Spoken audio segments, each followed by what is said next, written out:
Are you an SRE, a developer, a quality engineer who wants to tackle the challenge of improving reliability in your DevOps? You can enable your DevOps for reliability with Chaos Native. Create your free account at Chaos Native Litmus Cloud.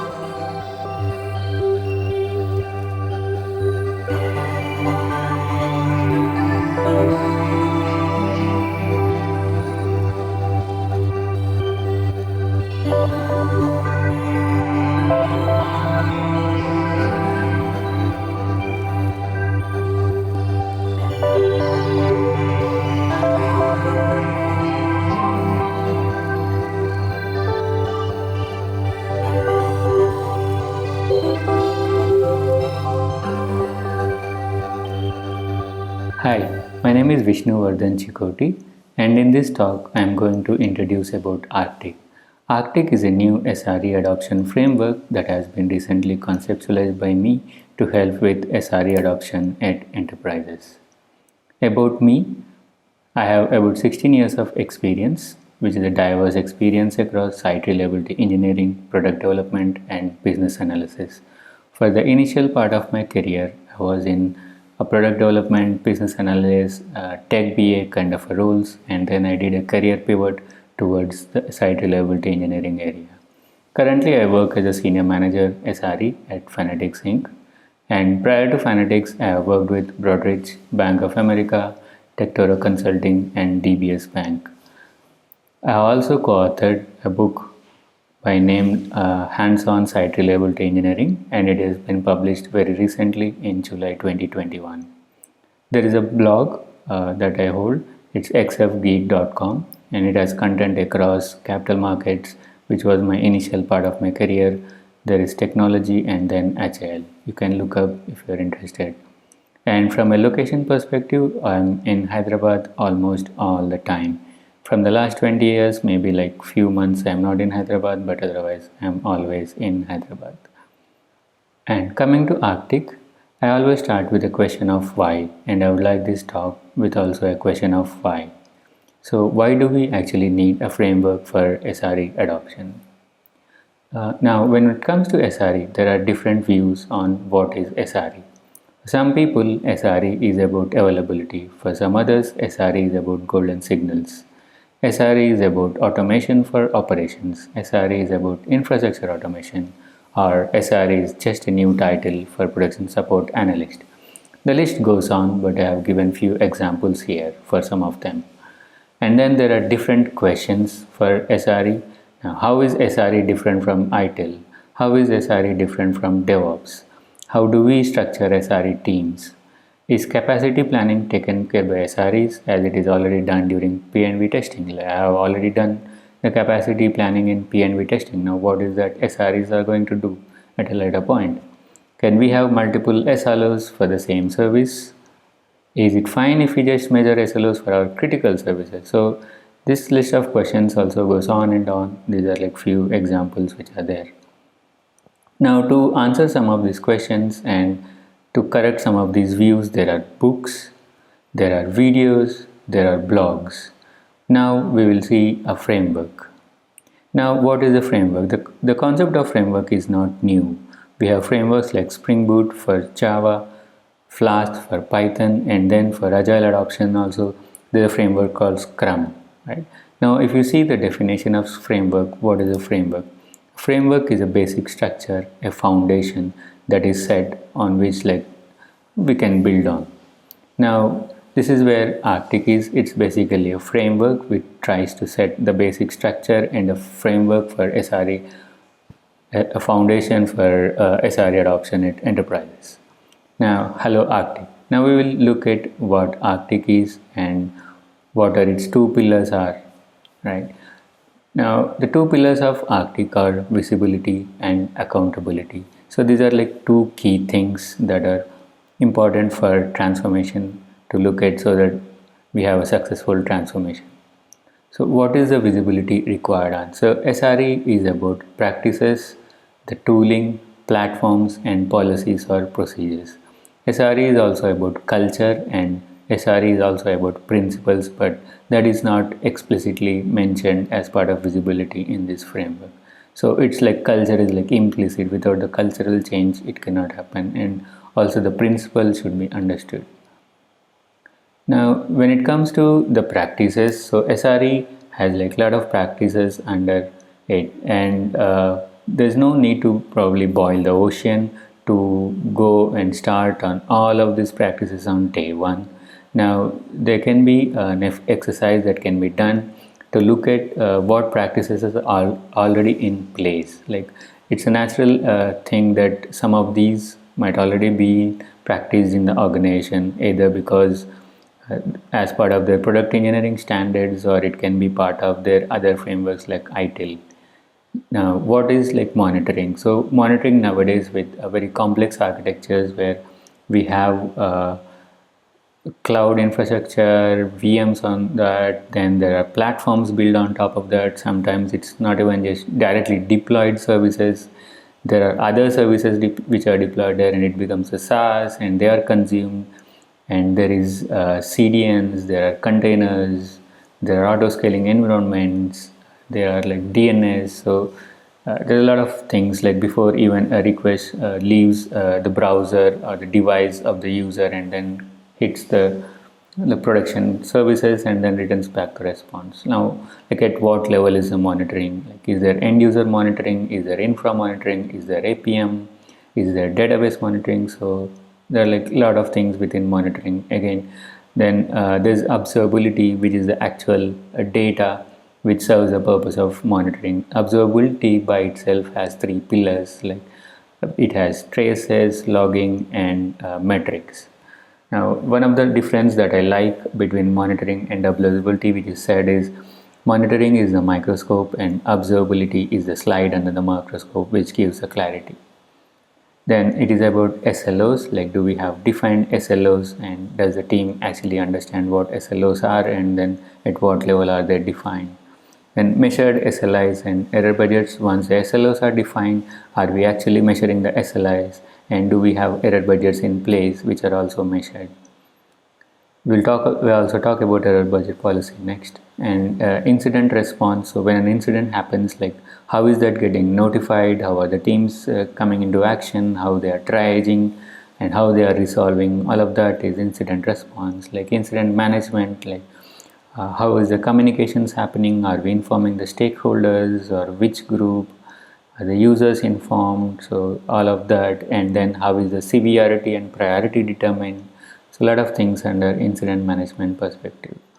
And postmortem, so like postmortem probably might be done, but from a SRE's perspective, it is important to do postmortems in a blameless way. So it's not a blameful game on who made the mistake, but it is about how did it happen and how can we avoid it in the future.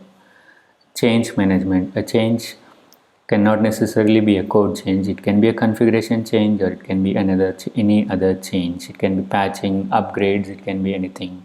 Now, how are these changes actually being done? How are they communicated? How are they being approved? How are they being validated? So there is so much that goes into change management. Release management is about how are the releases happening, then again like how are the deployments, are it blue, green, canary, what are that?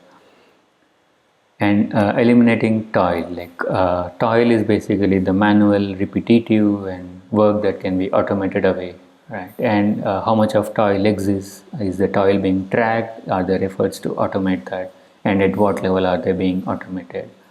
Capacity planning is about how are we planning for the infrastructure needs on a normal day, how is it going to handle in a peak day or a high volume day, like if a high volume happens out of unplanned, like how is it going to handle, like do we have elastic environments in there. So like those kind of things go there. And infrastructure automation, how is the infrastructure being provisioned, is it manual, again is there automation in that. AI helps nowadays with data and machine learning and all of these modern tools available. Like, it's not only about you need not do everything from the scratch, but there are libraries and frameworks available even in that space that can be used. Now with AIOps, what we can do things like auto remediation, we can do things like alert correlation. It can be other areas as well. So then chat hubs, nowadays it's all about chat tools like Slack, Teams, or any other Telegram or WhatsApp. You take any chat application, and are these tools being used efficiently where the information is being sent over to the operations or SREs through chat, and can SREs actually take some action directly from the chat window? Then again, like with the modern complex infrastructures, like how confident are we on our own infrastructure and services? Can we actually handle failures that are unplanned or that are unknown to us? So that's where chaos engineering helps in to simulate some of those scenarios and fault injections, and then explore the weaknesses and fix them. Security best practices, nowadays, like there are so many security incidents that are happening, and it is utmost important that like the customer data or the company data or the organization data or the services, like everything is kind of protected, whether it's with DDoS or any other thing or any breaches, anything there, right? And regulatory standards. So depending on the type of the type of the business and the type of the market where the business is actually happening and the type of products and all that, like there are regulatory standards and that need to be followed, and how is the compliance with those regulatory standards. So in this case, like from a SRE perspective, it's more about technical standards. It's not really about any business related standards. Then tools and platforms. So to do all these practices, there is a need for having tools and platforms in place. Like for monitoring, we need dashboarding, we need visualization, we need tools that can actually ship data, then tools that help in transformation, tools that help in storage. So there are like a lot of tools. Similarly, like for observability, like, there are a lot of tooling that is required combined to achieve both monitoring and observability. Then there are also frameworks and libraries like Open Tracing or Open Telemetry that can be used for tracing. And alerting, like how is the alerting being done, and same with on-call management, like how are the on-call person being reached, is it automated or is it manual? So automated through what tool? Alert correlation, so now there can be a number of alerts caused by the same underlying problem. So are these alerts already being correlated so that you finally have one single incident out of that particular set of alerts? For example, a data center hosting 100 VMs, if it is not available, then all of those will start saying like, okay, this is not reachable. So things like if there is a network problem in a particular area, again, like the entire region will have problems. So how are these being correlated? So runtime platforms, like nowadays it's all about deploying services as containers or on platforms like Kubernetes, OpenShift, or Pivotal Cloud Foundry. So there are various platforms, and then there are chat applications like Slack, Teams that are actually used to communicate, as I previously stated. And then ticketing, so when an incident happens or when a change actually has to happen, so how are those tickets being created? Is it again automated, manual? So it's not always possible to automate, so like what extent of automation is already available. And self-healing, so in order to do auto remediation or self-healing, there are many tools now available, and some of them need to be integrated with in-house monitoring tools or alerting tools, and how to what extent it is being used. Then CI/CD tools are required to take care of releases or source control, merges, builds, things to store artifacts. So there are like a lot of tools available, and what tools are being used and how effectively are they being used. And again, there are tools required from a change management perspective. There are tools that are required from infrastructure provisioning perspective. there is backup and recovery, how often backups are happening and how effective are there, and how soon can a backup be restored when it is required, and again at what extent is it automated and at what extent is it manual. Then about patching, like patches are always there, like whether they are security patches or OS patches, any other upgrades, end of life, end of support related. So there are a lot of patching or updates or configuration that will be required. And at what extent this is already also automated. And there are use cases around natural language understanding, like for example, chat applications. Now, can an SRE just type in a command, please restart this XYZ service, or it can also be said in a different way, please reboot or please bounce XYZ service. Like the intent is the same, like it's all about rebooting that particular XYZ service. And can the chat application actually understand that particular command through NLU? And then fault injection. Fault injection is actually useful for chaos experiments. There are tools that are available to inject faults at a network level, tools to inject faults at a VM level, at a platform level like Kubernetes. So it can be done at various levels depending on the type of infrastructure in an organization. Again, all these tools and platforms need not be like one tool, because there is no one size fits all. So depending on the type of infrastructure and services and businesses that are there can be different set of tools that are actually used. And policies or procedures. So SRE has heavy focus, as I said, on incident management, change management, and error budget policies, like what happens if the error budget is exhausted. Similarly, SRE onboarding procedure, like how does a service actually get onboarded to SRE? So what is the procedure around that? Now that's about the visibility of the practices, tools, and policies. Next we will look at metrics. So after all this thing, like what is the value out of SRE transformation? The first thing to look at is how much toil got eliminated. Now by eliminating toil, we would have saved manual effort, we would have improved the efficiency. Like efficiency cannot derive a dollar value, but at least like the manual effort can derive some blue or green dollar value. Then a reduction in MTTA, like the mean time to acknowledge, how soon an incident actually is getting acknowledged before SRE and after SRE. Like the faster the acknowledgement, the faster would be the recovery time. Like it all starts from each stage.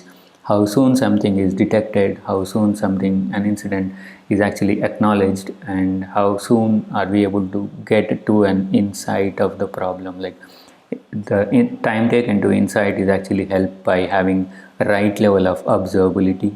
Now to do triage, like we need to have the sufficient data to find what exactly is the problem. Then finally is the recovery method, like how soon are we able to make a fix and deploy or do any recovery action. It's not always a fix and deploy, it might be a restart or rerun of something. So it can be different things, or it sometimes is at complete rollback as well. So how soon is that recovery actually happening? Then meantime between failures, like when we know a failure has happened, then how soon the failure has happened again, like what are we actually trying to do to fix known failures. And reduction in post-mortem action items, like with proper blameless post-mortems in place, like post-mortem action items are actually resolved faster. And how soon SLAs are actually getting breached. Now we have like the best architecture, but the SLAs are getting breached, or we have the best kind of services, but they are getting breached. So what exactly is the problem? Where is it going wrong? We need to look at that and then fix it. And yeah, and how soon they are getting exhausted, the same thing. So that's about metrics. And then there are like benefits as well, like there is better utilized with proper capacity planning, we have better utilized and planned infrastructure, and we have improved tech staff experience, be it developers or SREs. And by toil elimination and effectively handling incidents, avoiding repetitive incidents, so the productivity obviously goes up. And business launches, like when I was part of product development and business analysis, I was part of a number of business launches around launching new markets are launching new products, launching new verticals, or even it's sometimes not even a business launch, it might be a launch of a new regulatory reporting. So there's so much of nervousness on the last day of or on the final day that it is going to happen and will it all work as expected. Right? So if we have SRE concepts and everything is built with a shift left mindset where we are confident that what we have built is reliable enough, the experience at business launch improves. And nowadays there are sites which show downtime messages, or there are sites which actually show the improper experience messages that are posted in social media. So the reputation improves when these kind of issues are actually reduced. And accountability. Now, when it comes to accountability, how do you actually structure an SRE team? So, do you have a central SRE team which takes care of everything that is required from an SRE perspective? Or if that becomes a bottleneck in a very large organization, there is an option to actually split SRE by function. Like have an infrastructure SRE who focuses on infrastructure, have a data SRE who focuses on data side of things. SRE tools team focuses on building in-house tools or bringing in vendor tools, integrating between them. So it's not only about bringing two tools, but it's also about integrating them in the right way and integrating with the internal. How much ever external things you bring in, there is always that internal factor that you need to consider and integrate. And then there's a concept of embedded SRE where there can be a central SRE which has SREs embedded into the product engineering teams. So they work very closely with the product engineering teams with a shift left mindset where everything is built upfront. The reliability part aspects are built upfront. Then federated SRE, like in large organizations when it is like difficult to maintain a central SRE or even to maintain something like an embedded SRE, they can also look at a federated model where each vertical or maybe each department actually has their own federated SRE teams. They are doing their own tools which actually suit their particular vertical or department. But the recommendation would be to maintain the same set of policies and standards that are set by central SRE. The toolings can vary based on technology, but the whole culture, principles, and the policies, procedures, they need to be standardized. Now, roles and responsibilities, like depending on the number of SRE teams or how they are split, how they are structured, in order to make sure that nothing slips through these teams, in between these teams, and nothing is left over without a proper owner, like it's important to look at R&R of various things, like when a service, like during SRE transformation, when there are existing services, like who is the destination maker to decide that okay, these are the services or these are the applications that should onboard to SRE first, and how is the actual onboarding going to be done, like who is responsible for that, and communication about new launches, like how does SRE actually know that okay, there is a new vertical coming in or there are new business launches. Sometimes it's not only about, it's not always related to a code release. So I have seen a number of cases where new business launches or new product related or new flows are not tied to a release and they are simply tied to a code flag. A user can either switch that flag, turn it on from a UI, or there can be some flags that are enabled from behind the scenes through some configuration change and everything starts flowing through. So like it's important to make sure that this communication is sent through properly. And conflict resolution, in larger organizations there is a possibility of priority conflicts or any other conflicts between SRE or in any other team or between SRE teams themselves. So it's important to identify who would be the final authority to help resolve these conflicts. That's about Arctic, its visibility and accountability. Now, there's no framework which can stand on its own, and it needs to be combined with other concepts and frameworks for successful results. Now, what are the frameworks are useful for SREs? First framework is Agile. Now, why is Agile framework important for SREs? Now, SREs actually, we looked at there can be a tools SRE team that looks at tools. Now, for such team, because it's again product development kind of a work where they can look at adopting Scrum for their development of tools. SREs with both interrupt work and engineering work, they can probably look at Kanban mode where they have their Kanban queue where they are clearing their tasks. There is extreme programming as well, and for rapid prototyping they can also use rapid application development model. Now these frameworks are useful depending on again like which is the way the SRE teams are structured and what framework suits for which type of SRE team. And we talked about SRE helping in improving tech staff experience. Now how do we actually measure that? So recently there is this framework called SPACE that has been introduced by Microsoft Velocity Lab, and that can be actually used for measuring this. So go check that out if you're interested. And concepts of product engineering. So SRE uses a lot of product engineering concepts like architecture, high availability, microservices, micro front ends, the blue-green deployments, canary deployments, the list goes on. So SREs work so closely with the product engineering teams that they also understand the product engineering concepts and can help guide the engineering teams where required if something is not being followed.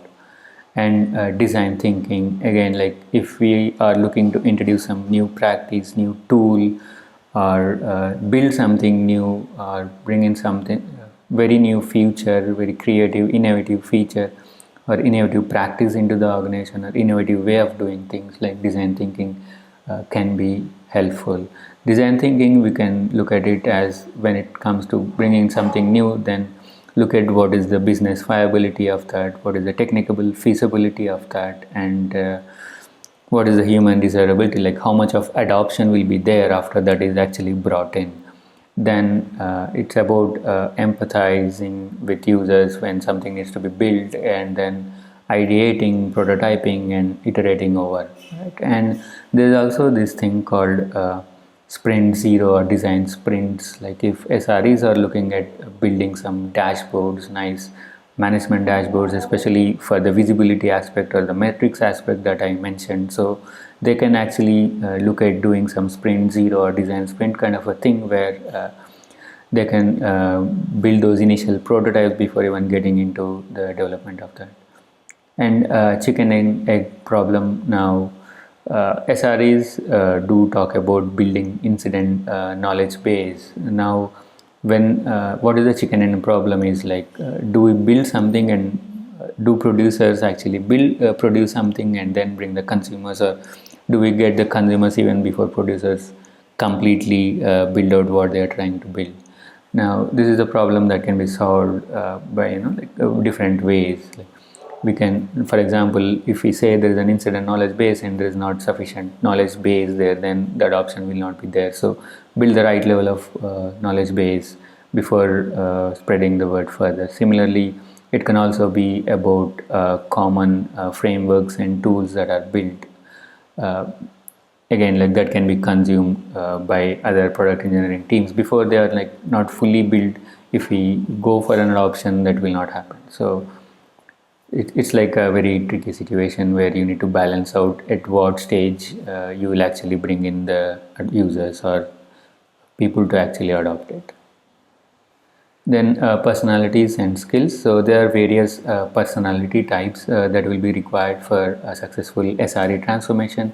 So SRE transformation will need evangelists who can actually go in and talk about SRE and then say like why SRE will benefit for the organization or for the product engineering teams, or even a specific practice within it. And then there are strategists who can make plans around how to do this, and then there are specialists who will be technical specialists or any other specialists who can help in the individual aspects. Right? So within there are skills and personalities, and skills wise, like SRE, as I said, is a pretty broad role which includes the knowledge from engineering and operations. It's where, like, by definition, SRE is like what happens to an operation teams when it is done with a software engineering mindset.